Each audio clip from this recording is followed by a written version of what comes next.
Hello what's up YouTube और आप लोग कैसे हैं। बहुत दिनों बाद हम लोग फिर से आ गए हैं ब्लॉकचेन की वीडियो के साथ। बहुत दिनों पहले हमने वादा किया था कि हर हफ्ते वीडियो आएगी रोज, पर हम उस वादे को भूल गए। और चलो फिर से आज चालू करते हैं इम्यूटेबल लेजर के साथ। तो क्या होता है इम्यूटेबल लेजर, वो भी ब्लॉकचेन में। हम लोग इतने दिन से पढ़ रहे हैं कि ब्लॉकचेन को हम लोग हैक नहीं कर सकते हैं, पर क्यों नहीं हैक कर सकते हैं उसका रीज़न अब जानते हैं। क्योंकि उसमें एक टेक्नोलॉजी होती है जिसे हम बोलते हैं इम्यूटेबल लेजर। जैसे कि चैनल का मोटो है, हम सिंपली समझेंगे क्या हम बात कर रहे हैं इस चैनल में। तो जानते हैं इम्यूटेबल लेजर क्या होता है। तो इम्यूटेबल लेजर, पहले समझते हैं लेजर क्या होता है। लेजर एक कोई भी चीज़ जिसमें हम लोग डेटा को स्टोर कर सकें, एक सेफ कीपिंग की तरह एक रिकॉर्ड मेंटेन कर सकें कि डेटा में ये चीज़ हमारे पास है। मतलब जैसे डेटा को स्टोर किया अलग चीज़ है, लेजर मतलब उस डेटा का रिकॉर्ड बनाया कि हमारे पास डेटा क्या क्या है, या फिर डेटा के बारे में।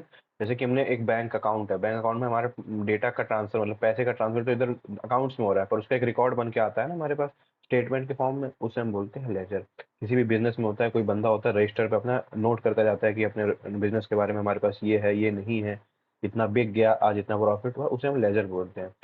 और तो इम्यूटेबल लेजर क्या होता है, इम्यूटेबल लेजर मतलब कि एक ऐसा लेजर जिसको हम लोग कभी भी करप्ट नहीं कर सकते हैं, या फिर कभी भी उसमें कोई भी चीज़ अगर एक बार ट्रांजेक्शन हो गया एक बारी, उसको हम लोग चेंज नहीं कर सकते हैं चाहे कुछ हो जाए। वो इसको इंश्योरिटी करता है हमारा क्या, एक इम्यूटेबल लेजर, जो कि एक टेक्नोलॉजी है हमारी ब्लॉकचेन में। तो ये काम कैसे करती है, आइए वो जानते हैं। टेक्निकल स्टफ में जाने से पहले हम लोग थोड़ा सा बेसिक से पढ़ लेते हैं, ठीक। ये एक नॉर्मल सी ब्लॉकचेन है हमारे पास। तो ब्लॉकचेन का क्या काम होता है, जो डेटा होता है हमारा। पहले ब्लॉकचेन को थोड़ा समझ लेते हैं, वापस से एक बार रिकैप कर लेते हैं, हम लोग बहुत दिनों बाद फिर से छेड़ रहे हैं। ब्लॉकचेन में क्या होता है, कोई हम लोग डेटा डालते हैं, ठीक।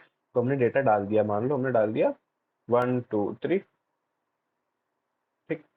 1 2 3 डाल दिया। अब ये क्या करेगा, यहाँ पे डेटा आ गया, भर गया मान लो। ये क्या करेगा, एक हैश कोड जनरेट कर देगा 1 2 3 के लिए, एक हैश कोड जनरेट कर देगा। हैश कोड क्या होता है, जब हम लोग 1 2 3 इसमें डालेंगे तो एक सिस्टम होता है जिसे हम जो एक इंक्रिप्टेड कोड जनरेट करता है, जो यूनिक होता है। और उस कोड से हम लोग वापस उस डेटा को रिट्रैक्ट नहीं कर सकते, पर उस कोड, उस नंबर डेटा को हम कितनी बार भी उस सिस्टम में डालेंगे वही सेम कोड जनरेट होगा। तो इससे क्या होता है कि हमें पता रहता है कि ये यूनिक कोड है और ये चेंज नहीं होगा।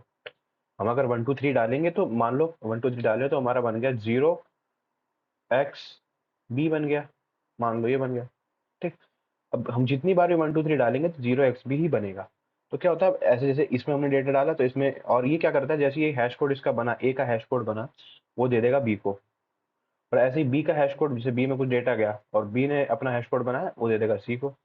पर याद रखना, बी में ओ एक्स बी भी है, बी के अंदर ओ एक्स बी भी है, जो एज ए डेटा स्टोर है और एज अ हैश कोड भी स्टोर है प्रीवियस वाले का। अब क्या होता है, और ऐसे ही सी के अंदर भी कुछ होता है और वो डी में चला जाता है। तो क्या होता है कि मतलब इनके जो हैश कोड होते हैं, उनके हैश कोड की मदद से बी का डेटा में भी, मतलब बी का जो हैश कोड बना होता है उसमें थोड़ा बहुत योगदान होता है हमारे ए का, क्योंकि ए का उसमें हैश कोड पड़ा होता है। अब मान लो कोई समझदार बंदा आता है, बहुत दिमागदार, हमारे बॉलीवुड वाले हैकर्स की तरह, बोलता है चलो भाई बी को हैक कर लेते हैं, इसमें बहुत सारे ट्रांजेक्शन का रिकॉर्ड है और हमारा फायदा हो जाएगा। तो बी को कर देता है हैक। बी को कर लिया उसने अपने आप कंट्रोल। अब क्या होगा, बी से जितना डेटा होगा उसको चाहिए होगा वो निकाल लेगा और अपने हिसाब से चेंज कर देगा कि भाई चलो मेरा तो हो गया फायदा, बी वाले का नुकसान कर देते हैं।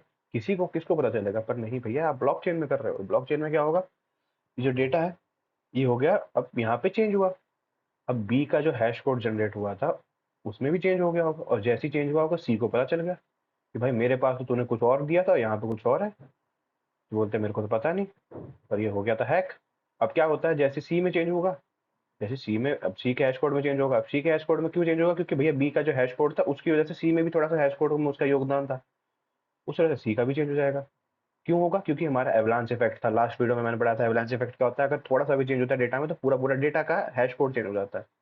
तो सी में भी चेंज हो जाएगा, डी में भी चेंज हो जाएगा, ऐसे ई में भी चेंज हो जाएगा, तो ये आगे ऐसे चेंज होता जाएगा। तो मतलब इन सबको इन्फॉर्मेशन मिल गई कि हाँ भाई बी हो गया है हैक। अभी सब क्या करते हैं, अब इनके पास क्या हैश कोड है, इससे क्या करते हैं ये लोग, प्रीवियस वाले का हैश कोड है, इससे क्या होता है, ये इसके पास मतलब एक तरीके का डिस्ट्रीब्यूटेड सिस्टम होता है। तो ये क्या होता है, सबके पास थोड़ा थोड़ा डेटा सबका होता है, ताकि उससे वो पुराना डेटा रिट्रीव कर सके। अब क्या करते हैं, ई वाला करता है डी को रिट्रीव करने में हेल्प, डी वाला सी को मदद करता है, और सी वाला पूरा अच्छे से बी को रिट्रीव कर लेता है। तो इससे क्या होता है कि बी वाले को अगर आपने हैक करके चेंज करने की कोशिश करी तो मतलब सबको पता चल जाएगा। और अगर हम चाहें तो अब जैसे बी वाले को एडवांटेज तो ले लिया, उसने अपने डेटा का फ़ायदा उठा लिया, पर अब हमें पता चल गया कि ये हैक हो रहा है, तो उससे पहले ही तो हम उसको बचा भी तो सकते हैं। जैसे इसमें डेटा चेंज होने लग जाएगा, हमें पता चल जाएगा उससे पहले, और या तो हम इस डेटा को डिस्कार्ड कर देंगे, कोई वैल्यू नहीं रहेगी, या तो हम डेटा को बचा सकते हैं। ये फ़ायदा होता है इम्यूटेबल लेजर का। अगर आप एक को हैक करते हो, तो आपको सबको हैक करना पड़ेगा, क्योंकि डेटा सबके पास है। अगर सबको हैक करना पॉसिबल ही नहीं है, इसलिए इम्यूटेबल लेजर का फ़ायदा ये होता है कि अगर आप एक को हैक कर रहे हो, तो आपको सबको फ़ायदा नहीं, सॉरी, ये नुकसान की एडवांटेज है इसका कि आप एक को हैक कर रहे हो और उससे आपको कोई फ़ायदा नहीं होगा। तो इसलिए आपको सबको हैक करना पड़ेगा। अगर आपको एक ब्लॉकचेन को हैक करना हो, वो पॉसिबल नहीं है। जितने कनेक्टेड सिस्टम है, आप सबको हैक नहीं कर सकते एक बारी में। आपको जितने का एक्सेस है, उतने को ही हैक कर सकते हो। तो इसमें इसलिए डेटा को चेंज करना इम्पॉसिबल है, क्योंकि अगर आपने इसमें चेंज करने की कोशिश करी डेटा में, तो सबको पता चल जाएगा, और सबको पता चल जाएगा, सब लोग वापस सही कर देंगे उसको, आपका कुछ फ़ायदा ही नहीं हुआ इसमें। तो थोड़ा समझते हैं इसके टेक्निकलिटी में कैसे-कैसे काम करता है। 2 तरीके से, मतलब 2 इसके फैक्टर क्या, 2 मेथड्स होते हैं, मेथड्स भी नहीं, 2 पिलर्स होते हैं जिसके हमारे ऊपर इम्यूटेबल लेजर खड़ा होता है। अब वो क्या-क्या होते हैं, उनके बारे में जानते हैं। सबसे पहला होता है हमारा क्रिप्टोग्राफिक हैश। क्रिप्टोग्राफिक हैश क्या, वही जो अभी हमने हैश जनरेट किया, इसमें डेटा डाला, इसने एक हैश कोड जनरेट कर दिया, वो बी के पास आ गया। ये बता रहा है कि हाँ, हमने हैश हैश हैश चेंज, मतलब ये 2 तरीके से 2 पिलर पे काम करता है ना। पहला क्रिप्टोग्राफिक हैश है और दूसरा है कंसेंसस मैकेनिज्म। क्रिप्टोग्राफिक हैश ने क्या किया भाई, हैश बना के दे दिया सबको। अब कंसेंसस मैकेनिज्म क्या है भाई, हाँ, कि जैसे मैंने इसमें कोई ट्रांज़ैक्शन किया, मैंने बी में 3-4 ट्रांज़ैक्शन कर दिए, तो ट्रांज़ैक्शन तो हो गए हैं, और अभी उनके पास परमिशन नहीं है सेव होने की बी में। क्यों नहीं है? क्योंकि भाई सबसे परमिशन लेनी पड़ती है, इसमें ये भी होता है। इसे हम बोलते हैं प्रूफ ऑफ वर्क, यहाँ पे है मेरी वीडियो आ रही होगी सामने, प्रूफ ऑफ स्टेक भी बोलते हैं। दूसरा 2 तरीके से होते हैं, 2 मैकेनिज्म होते हैं पॉपुलर, जिसमें हम लोग कॉन्सेंसस मैकेनिज्म, अब सबके पास परमिशन लेनी पड़ेगी, तो मतलब वो परमिशन में लेना तो बड़ी बात नहीं होती है, पर हाँ, अगर परमिशन ले रहे हैं, इसका मतलब ये है कि हमें पता है कि इसमें क्या डेटा है। मतलब सबको पता है, सी को पता है, डी को पता है, ई को पता है कि इसमें डेटा क्या है, बी में क्या ट्रांजैक्शन मैंने किया है। तो इससे पता चल जाता है कोई हैक कर रहा है कि नहीं कर रहा है। वो मैंने आपको मतलब नॉर्मल टर्म्स में समझाया, पर टेक्निकली आपसे कोई पूछे तो आपको बताना है इम्यूटेबल लेजर कैसे काम करता है। वो बताना है क्रिप्टोग्राफिक हैश और कंसेंसस मैकेनिज्म की वजह से। ठीक। क्रिप्टोग्राफिक हैश क्या करता है, वो हैश जनरेट कर देता है, तो सबके पास हैश पड़ा होता है। कंसेंसस मैकेनिज्म क्या करता है, वो बता देता है वो सबको उसको, और जो भी ट्रांजेक्शन में चेंजेस होता है वो सबके पास प्रूफ होना चाहिए। अब जैसे मैंने कोई हैकर आके इसमें चेंज कर रहा है, उसी को भी पता चल जाएगा, क्योंकि भाई प्रूफ ऑफ वर्क तो दे नहीं पाएगा ना, हैकर के पास तो अथॉरिटी नहीं है। तो उससे उसको पता चल जाता है कि इसमें चेंज हुआ है। 2 बेसिक बेसिक तरीके था, हाँ, बस मेजर यही है कि हैश में चेंज हो जाता है। मोटी मोटी पिक्चर ये हैश में चेंज हो जाता है। आपको अगर किसी को समझाना है तो ये दोनों चीज़ आपको बतानी पड़ेगी, कंसेंसस मैकेनिज्म और क्रिप्टोग्राफिक हैश। और अगर आपको खुद समझना है तो मोटा मोटा हैश में चेंज होता है, तो सबको पता चल जाता है। ठीक। अब आगे बढ़ते हैं। इसके यूजेस कहाँ-कहाँ होते हैं भाई, सप्लाई चेन मैनेजमेंट जो मैंने पहले ही बताया था कि हाँ, आपके जो अभी बताया था थोड़ी देर पहले, बिज़नेस में क्या डेटा आ रहा है, क्या क्या सामान आ रहा है, क्या सामान नहीं आ रहा है। जैसे कि 2 पार्टी आपस में बिज़नेस कर रही हैं, एक ने पहले उसको डॉक्यूमेंट दे दिया कि हाँ, हम आपको ये डेटा भेजेंगे। ब्लॉकचेन पे कर रहे हैं, मान लो कि उसने उसको बता दिया कि हाँ, आपका हैश, अगर आपका जो डेटा आएगा उसमें हैश कोड आपका ये जनरेट होगा। पर उसके पास उसमें चेंज है, वो पता कर लेगा भाई क्या चेंज है, क्यों चेंज है, तो वापस बोलेगा वापस से भेजो भाई हमको।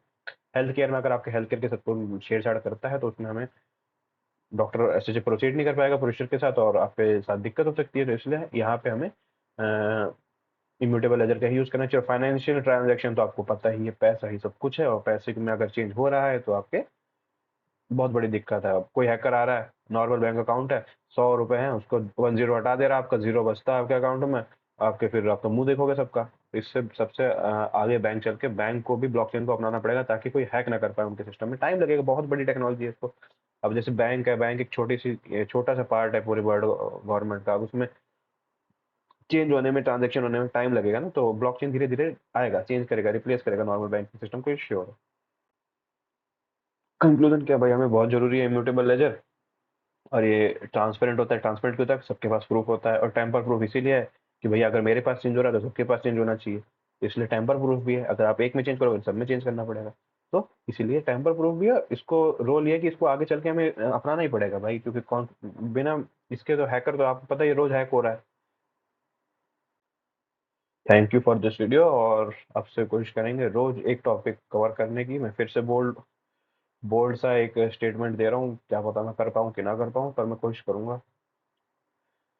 Thank you for this video, और अपना पेशेंस को मेंटेन करें, और हमारी वीडियो को अच्छा रिव्यू दें। और जो भी मेरे से गलती हो रही है, अभी मेरे बताने में आपको लग रहा है कि मैं तेज बता रहा हूँ या धीमे बता रहा हूँ, बस एक छोटा सा कमेंट कर दो भैया, आप तेज बता रहे हो या धीमे बता रहे हो। बाकी आपके ऊपर है।